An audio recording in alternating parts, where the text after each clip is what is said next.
तो आज की वीडियो हम एलईडी टीवी को रिपेयर करेंगे। ये मितासी कंपनी की एलईडी टीवी है और बिल्कुल भी वर्क नहीं कर रही, यानी कि आप कह सकते हैं डेड कंडीशन में है। अब इसको खोल के इसका फॉल्ट चेक करेंगे और आपको यहाँ पर सिखाऊंगा कि किस तरीके से इसको रिपेयर किया जा सकता है। तो चलिए जल्दी से इसको पूरी खोलने की इसकी प्रोसेसिंग स्टार्ट करता हूँ। जितने भी यहाँ पर नट बोल्ट दिख रहे हैं सभी हमने खोलने होंगे। अगर आप देखना चाहें तो यहाँ पर देख सकते हैं।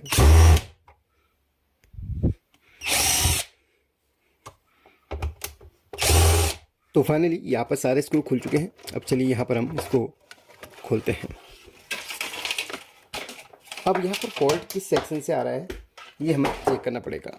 सबसे पहला हमारा रहता है सप्लाई का सेक्शन, जहाँ पर हमारा एसी से डीसी बनता है और अलग अलग वोल्टेज यहाँ से बन के हमारा कार्ड पे जाता है। मैंने यहाँ पर थोड़ा सा जूम कर लिया है, मैं अब आपको बारीकी से समझाता हूँ। सबसे पहले मल्टीमीटर को हम यहाँ पर 1000 वोल्ट पे रखेंगे। 1000 वोल्ट पे रखने के बाद डीसी पे रखना है और इस कैपेसिटर पे वोल्टेज चेक करना है, यानी कि ये जो मेन कैपेसिटर है इस पे वोल्टेज आपने चेक करना है। देखिए यहाँ पर वोल्टेज चेक करते हैं। यहाँ पर एक्यूरेट कितना 316 वोल्ट बन रहा है, यानी कि डीसी 316 वोल्ट बन रहा है, यानी कि सब कुछ वोल्टेज यहाँ पर हमारा ओके है यहाँ तक। अब सेकेंडरी में चेक करेंगे, यानी कि मैं आपको पहले थोड़ा सा मैं बारीकी से यहाँ पर दिखाता हूँ। ये देखिएगा, आपको ये लाइन बनी हुई दिख रही होगी, ये वाली लाइन बीच में, जैसे कि हर किसी एसएमपीएस में होती है। एग्जांपल के लिए मैं यहाँ पर फ्रीडिक्स का एसएमपीएस दिखाता हूँ। तो यहाँ पर 2 सेक्शन बने हुए हैं, एक ये सेक्शन और ये की सेक्शन। यहाँ पर एसी से डीसी बनता है और स्विचिंग होता है, ट्रांसफार्मर में आता है। थोड़ा सा आपको मैं यहाँ पर इसका बेसिक समझाऊंगा, जैसे कि मैं हमेशा समझाता आया हूँ। हम रिपेयरिंग के साथ साथ अच्छी तरीके से समझाना है ताकि आप लोगों को समझ में भी आए कि फॉल्ट कैसे ढूंढा जाता है या फिर कैसे पता लगाया जा सकता है कि फॉल्ट किस सेक्शन से है। एक सिंपल तरीके से हमारा ये फ्रीडिक्स का एसएमपीएस है। एसएमपीएस में होता क्या है, ये प्राइमरी सेक्शन है, यहाँ पर आपका 220 वोल्ट गया ये और इसने डीसी बनाया। उसके बाद आपका ये आईसी में गया, उसने स्विचिंग किया और ट्रांसफार्मर को सिग्नल दिया। ट्रांसफार्मर ने आपका स्टेप डाउन करके वोल्टेज को स्टेप डाउन करके यहाँ पर अलग अलग वोल्टेज यहाँ पर हमें प्रदान किया। यहाँ पर 3 वोल्ट है, 5 वोल्ट है, 12 वोल्ट है, इस तरीके से। तो यहाँ पर यही ये ट्रांसफार्मर है, एसएम ट्रांसफार्मर। यहाँ पर वोल्टेज बना और ट्रांसफार्मर गया और ट्रांसफार्मर ने स्टेप डाउन करके यहाँ पर अलग अलग जगह के लिए अलग अलग वोल्टेज बनाया। स्टैंड बाई के लिए अलग वोल्टेज बनाया और ऑडियो के लिए अलग वोल्टेज बनाया है और इस आईसी के लिए अलग वोल्टेज बनाया, यानी कि अलग अलग सेक्शन के लिए अलग अलग वोल्टेज यहाँ पर बन रहा है। बस वही हमें चेक करना होता है कि वोल्टेज एक्यूरेट बन रहा है या फिर नहीं। अगर नहीं बनता है तो हमें वोल्टेज को सुधारना होगा। चलिए अब सबसे पहले हमारा काम रहता है यहाँ पर वोल्टेज को चेक करने का। देखिए अगर टीवी डेड है तो आपका फ़र्ज़ बनता है कि यहाँ पर स्टैंड बाई वोल्टेज चेक करें। फिर भी एक बेसिक तौर पे हम यहाँ पर जो कनेक्टर दिए गए हैं, यानी कि ये कनेक्टर है, एक सेकेंड मैं आपको दिखाता हूँ थोड़ा जूम करवा के। एक ये वाला कनेक्टर है, यहाँ पर जितना वोल्टेज लिखा है क्या वो मिल पा रहा है कि नहीं, और एक यहाँ पर भी कनेक्टर है, देख सकते हैं इस पर भी वोल्टेज मिल पा रहा है कि नहीं। तो ये सभी हमने चेक करने हैं। जैसे कि यहाँ पर आपको दिख रहा होगा, ध्यान से देखिएगा, ये 12 वोल्ट लिखा हुआ है, इस कनेक्टर के पास 12 वोल्ट लिखा है। क्या 12 वोल्ट हमें मिल रहा है कि नहीं, ये हमें चेक करना है। देखिए मल्टीमीटर को हम DC 20 पे रख लेते हैं और यहाँ पर वोल्टेज चेक करते हैं। यहाँ पर एक्यूरेट 12 वोल्ट मिल रहा है, ग्राउंड और 12 वोल्ट, यानी कि यहाँ पर वोल्टेज ठीक है। और वहाँ पर कनेक्टर में ये LED ड्राइवर, यानी कि ये आपके जो टीवी पे LED पैनल है, बैकलाइट है, उसे चलाने के लिए यहाँ पर वोल्टेज बन रहा है कि नहीं ये हमें चेक करना है।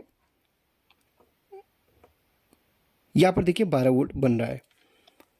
अब यहाँ पर ये वोल्टेज ठीक है, सब कुछ वोल्टेज ठीक है। अब प्रॉब्लम है तो कहाँ से है, एक बार स्टैंड बाई का वोल्टेज चेक करेंगे, जो कि मेन वोल्टेज होता है। स्टैंड बाई का वो जो वोल्टेज बनता है हमारा, इस बोर्ड को मैं खोल लेता हूँ, उसके बाद मैं आपको दिखा पाऊँगा। वहाँ पर लिखा भी रहता है, इस बोर्ड में लिखा नहीं, ये भी आपको पहले मैं दिखा देता हूँ। चलिए यहाँ पर एक स्क्रू है, मैं टीवी को ऑफ करके आपको दिखाता हूँ। यहाँ पर 3 स्क्रू दिए गए हैं, 1 2 एंड 3 4। आपको मैं टोटली सिखाना चाहता हूँ कि यार किस तरीके से रिपेयरिंग आप कर सकते हैं। एक बेसिक तौर पे मैं हमेशा आपको नए नए तरीके बताता रहता हूँ, मे भी आपको समझ में भी आता होगा। अगर नहीं आता है तो आपने फिर और यहाँ पर सीखना पड़ेगा। ये यहाँ पर खुल चुका है। अब यहाँ पर इस सेक्शन में हमें चेक करना है, यहाँ से हमारा स्टेप डाउन हुआ और यहाँ से वोल्टेज अलग अलग बनेगा। इसको उल्टा करते हैं और यहाँ पर ये देखिए अलग अलग वोल्टेज बन रहा है। यहाँ पर हमें स्टैंड बाई को चेक करना है, स्टैंड बाई। ये देखिए स्टैंड बाई, आपको मैं इस तरीके से दिखाऊं तो शायद क्लियर दिख रहा होगा। एक सेकेंड, कैमरा को उतार लेता हूं। यहाँ पर देखेंगे आप, यहाँ पर 5 वोल्ट STB, ये जो कैपेसिटर यहाँ पर लगा हुआ है, स्टैंड बाई वोल्टेज यहाँ पर बन रही कि नहीं 5 वोल्ट, ये देखनी है। चलिए सबसे पहले इसे चेक करते हैं।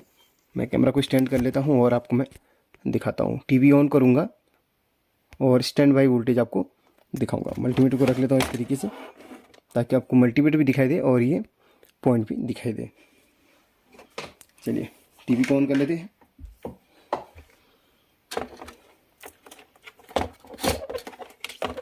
लीजिएगा,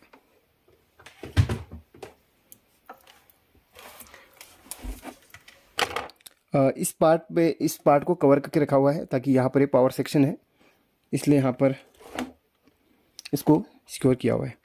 चलिए अब यहाँ पर स्टैंड बाई पे हम वोल्टेज चेक करते हैं इस कैपेसिटर पे। देखिए प्रोब्स को सही लगाता हूँ, एक्यूरेट 5 वोल्ट मिल रहा है। स्टैंड बाई वोल्टेज भी सही है दोस्तों, यहाँ पर स्टैंड बाई का वोल्टेज बिल्कुल सही आ रहा है। अब यहाँ पर वोल्टेज का जो प्रॉब्लम है वो यहाँ पर मुझे कहीं से भी नहीं लग रहा, सब कुछ ओके है, लेकिन फिर भी हमारा स्टैंड बाई का लाइट नहीं जल रहा है, टीवी ऑन नहीं हो रहा है। अब करें तो क्या करें? देखिए मैं आपको थोड़ा सा सजेशन देना चाहूँगा। सबसे पहले तो आपको स्टैंड बाई का वोल्टेज चेक करना नहीं आ रहा है तो आपने यहाँ पर देखिए, ध्यान से देखिएगा, यहाँ पर ये आईसी रहती है, रेगुलेटर आईसी। ये रेगुलेटर आईसी को एक बार चेंज करके देख लेना है, या फिर ध्यान से देखना है रेगुलेटर आईसी ख़राब तो नहीं है। ठीक है, यहाँ पर मैं आपको रेगुलेटर आईसी का पिन संख्या कितनी है, 6 पिन की यहाँ पर आईसी है। एक बार आपने इस पर देखना है और फिर आपने कैपेसिटर को चेक करना है, ये कैपेसिटर शॉर्ट तो नहीं है, ये कॉइल चेक करनी है। और यहाँ पर छोटे छोटे आपके ट्रांजिस्टर, एसएमडी ट्रांजिस्टर, वो चेक करने हैं। और यहाँ पर कुछ रेजिस्टेंस भी वो चेक करनी है। बस यही सेक्शन है आपका। 5 वोल्ट अगर नहीं बन रहा है तो यही सेक्शन से आपने चेक करना है। हमारा तो बन रहा है, हम इसको चेक नहीं करेंगे। अब यहाँ पर अब प्रॉब्लम है तो किसी कैसे है। चेक करने के बाद आप टीवी को ऑन कर लीजिए। टीवी को ऑन करके आप एक बार ध्यान से इन आईसीज पे, इन दोनों आईसीज पे चेक कीजिए कि हीट तो नहीं हो रही है। काफ़ी बार इन आईसी के ख़राब हो जाने की वजह से भी ये प्रॉब्लम आती है। अगर आईसी आपकी हीट नहीं हो रही है तो एक काम और करना है आपने, इसमें आपने सॉफ्टवेयर चढ़ा के भी देख लेना है। काफ़ी बार सॉफ्टवेयर के द्वारा भी ये प्रॉब्लम का सॉल्यूशन हो जाता है। सॉफ्टवेयर करने से प्रॉब्लम का सॉल्यूशन हो जाता है। अगर सॉफ्टवेयर करके भी नहीं आ रहा, फिर आपने काम करना होगा, ये मेमोरी आईसी या फिर ये आईसी, इन दोनों आईसी में से किसी एक का फॉल्ट यहाँ पर निकलेगा। मैं आपको मेमोरी आईसी का एक बार यहाँ पर वोल्टेज भी चेक करवा देता हूँ। ठीक है, इसका वोल्टेज हम चेक करेंगे। इसको मैंने प्लग कर लिया है और यहाँ पर इसका वोल्टेज चेक करेंगे। एक को ग्राउंड कर लीजिएगा, ग्राउंड मतलब इसकी बॉडी पे कहीं पे भी अटैच कर लीजिएगा, बॉडी से वो ग्राउंड कराएगा।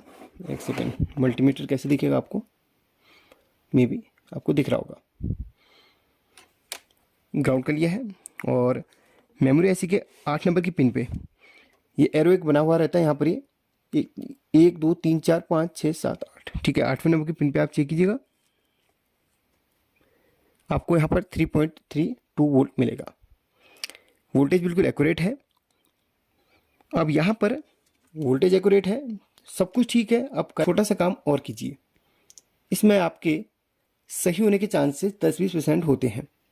सही होगा करके मैं यहाँ पर कंफर्म नहीं कहूँगा, होते हैं। यहाँ पर इस आईसी को आपने एसएमडी की मदद से थोड़ा सा हीट करना है। काफ़ी बार क्या होता है, इसमें कुछ कुछ लैग यहाँ पर दिख रही हैं, ये ड्राई हो जाती हैं और कभी कभी इस आईसी को हीट करने से भी ये प्रॉब्लम का सॉल्यूशन हो जाता है कुछ केस में। चलिए देखते हैं।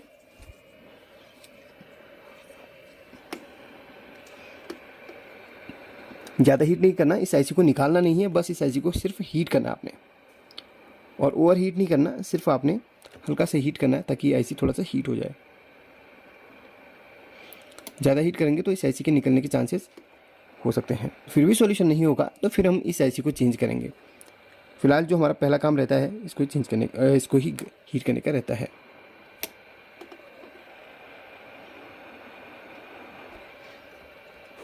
काफ़ी हीट हो चुकी है। चलिए इसको मैं बंद करता हूँ। अब यहाँ पर एक काम और करूँगा, यहाँ पर देखिएगा, इस जगह पे, यहाँ पर इस एरिया में जितने भी कंपोनेंट्स हैं इस एरिया में वो ज़रूर चेक कीजिएगा। Resistance, coil, capacitor and transistors, इस सेक्शन में आप चेक कीजिएगा। ध्यान से देखिए, इस सेक्शन में, इस आईसी, मेमोरी आईसी के इस आसपास वाले सेक्शन में आपने चेक करना है। कोई कैपेसिटर शॉर्ट तो नहीं है, कोई यहाँ पर रेजिस्टेंस ओपन तो नहीं है, ये सब आपने चेक करना है।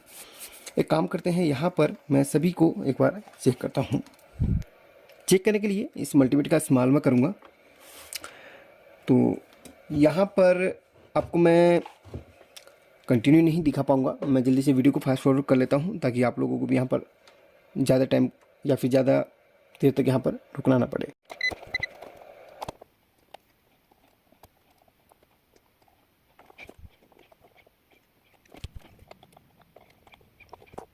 तो दोस्तों जितने भी यहाँ पर इसके मेन कंपोनेंट थे वो सभी मैंने चेक के लिए, कहीं पर भी इसका फॉल्ट निकल के नहीं आ रहा है। एक चीज़ और है, कभी कभी क्रिस्टल के ख़राब होने की वजह से भी ऐसा होता है। क्रिस्टल को भी एक बार चेंज करके देख लीजिएगा। दोस्तों यहाँ पर इसके क्रिस्टल का भी फॉल्ट निकल के नहीं आ रहा है, यानी कि बहुत ज़्यादा मशक्क़त हमने कर ली, यहाँ पर कुछ भी नहीं आ रहा। अब यहाँ पर सिर्फ मेरा एक काम और है, इस आईसी को मैं एसएमडी की मदद से थोड़ा और हीट करके देखूंगा। अगर नहीं होता है फिर आईसी को मैं चेंज कर दूंगा। बस यही हमारा सॉल्यूशन है। अगर आईसी ख़राब रहेगी तो फिर मैं इसका अगला पार्ट दूंगा। फिलहाल मैं एक लास्ट यहाँ पर और काम करता हूँ।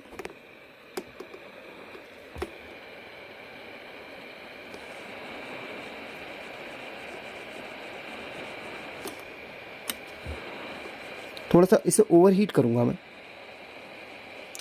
मतलब इतना नहीं करना है कि आईसी बाहर निकल जाए अपनी जगह से, इतना हीट कीजिए कि आईसी आपकी हीट हो जाए बस।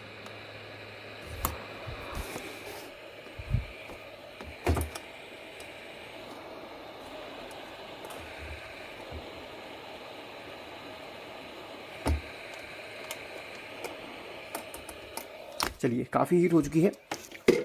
अब एक बार यहाँ पर हम फाइनल सभी वोल्टेज को चेक करेंगे और उसके बाद एक बार इस बोर्ड को मैं चेक करूँगा।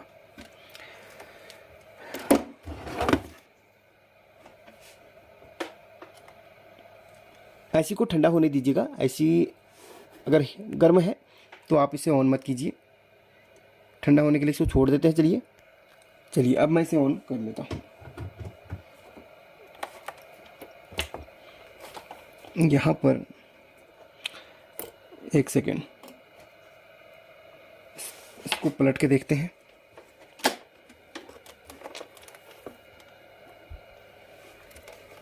यहाँ पर फाइनली यहाँ पर स्टैंड बाय की लाइट जल रही है। भाई काम सक्सेसफुल हो चुका है। एक मिनट आपको मैं दिखाता हूँ, एक सेकेंड। मैं जल्दी से यहाँ पर पहले एक दो स्क्रू लगा लूँ ताकि हिले ना अपनी जगह से। चलिए मैं इसे ऑफ़ करता हूँ। पहले स्टैंड बाय की लाइट जली है। देखिए मैंने आपको बोला था ना, कुछ कुछ कंडीशन में हमारा ऐसा हो जाता है रिपेयर। चलिए मैं जल्दी से यहाँ पर लगा लेता हूँ, फिर मैं आपको दिखाता हूँ। काफ़ी बार आईसी हीट करने के बाद हमारा प्रॉब्लम का सॉल्यूशन हो जाता है, काफ़ी बार। देखिए जब सब कुछ वोल्टेज सही हो तो यहाँ पर सॉफ्टवेयर फ्लैशिंग करने से पहले एक बार आईसी को हीट ज़रूर कर लेना। मैं फिर से आपको यही कहूँगा। देखिए बहुत ही खुशी मुझे हो रही कि यहाँ पर लगभग आधे घंटे की मशक्क़त बाद हमारी टीवी रिपेयर हो चुकी है। आपको वीडियो भले 10-15 मिनट की लगती होगी, लेकिन जब काम होता है बहुत ही बारीकी से यहाँ पर देखा जाता है, एक एक फॉल्ट को देखा जाता है, समझा जाता है और तब आपको सिखाया भी जाता है। मैं वैसे एलईडी टीवी रिपेयर का वीडियो नहीं बनाता हूँ, लेकिन कुछ दोस्तों की रिक्वेस्ट थी, मैं तभी यहाँ पर आज टीवी को सेटअप पर लेके आया हूँ और यहाँ पर रिपेयर कर रहा हूँ। बाकी मैंने आपको बता दिया है, स्टैंड बाय की वोल्टेज को आपने ज़रूर चेक करना है, वही आपकी टीवी को ऑन करने में हेल्प करती है। अगर वो वोल्टेज सही नहीं रहेगी तो आपकी टीवी ऑन नहीं होगी। लेकिन यहाँ पर वोल्टेज सही थी, लेकिन जो प्रॉब्लम था वो आईसी से रिलेटेड था। अब मुझे नहीं पता, हीट तो मैंने किया लेकिन आईसी से रिलेटेड ही होना चाहिए। चलिए ये काम हमारा हो चुका है, इसको हम इस तरीके से लगा लेते हैं। पहले भी एलईडी टीवी से रिलेटेड एक वीडियो मैंने बनाया है, वहाँ पर तो दूसरी पावर सप्लाई थी, ये वाली में थोड़ा सा कन्फ्यूजन लोगों को हो जाता है क्योंकि यहाँ पर थोड़ा सा बारीकी से इसमें चेक करना पड़ता है। बस है कुछ नहीं, सेम सेम वही है, बस आपको वोल्टेज चेक करना होता है और मेन होता है स्टैंड बाई का, वही आपने चेक करना होता है। चलिए इसको मैं प्लग कर लेता हूँ और मैं आपको दिखाता हूँ। यहाँ पर देखिएगा स्टैंड बाई की यहाँ पर बत्ती अब जल रही है। चलिए इसको रिलीज करते हैं पावर बटन से। ये देखिए ब्लू लाइट जल गई। वेट करते हैं, देखिए सक्सेसफुल। भाई मज़ा आ गया आज तो।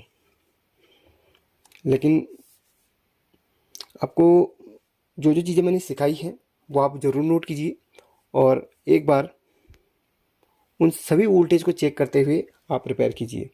बाकी मैंने आपको बता दिया, अगर आपकी स्टैंड बाई वोल्टेज बिल्कुल सही है तो आईसी या फिर मेमोरी आईसी या फिर क्रिस्टल का भी प्रॉब्लम रहता है। कभी कभी कॉइल या फिर कुछ रेजिस्टेंस वगैरह ख़राब रहती है, नहीं होता है तो आईसी वाईसी चेंज करने का बड़ा झंझट रहता है। एक बार आप हीट करके देख लीजिएगा, प्रॉब्लम का सोल्यूशन कभी कभी हो जाता है। तो फाइनली सब कुछ सही है। चलिए वीडियो को लाइक नहीं किया तो लाइक कर दीजिए और शेयर करना चाहे तो कर सकते हैं ताकि और लोगों को भी सीखने के लिए मिल सके। एंड यहाँ पर एक छोटा सा और प्यारा सा कमेंट आप ज़रूर कीजिएगा ताकि आप लोगों को और भी ज़्यादा मैं एलईडी टीवी से रिलेटेड वीडियोस बना के दूँ और नया नया नॉलेज शेयर करूँ। Thank you so much.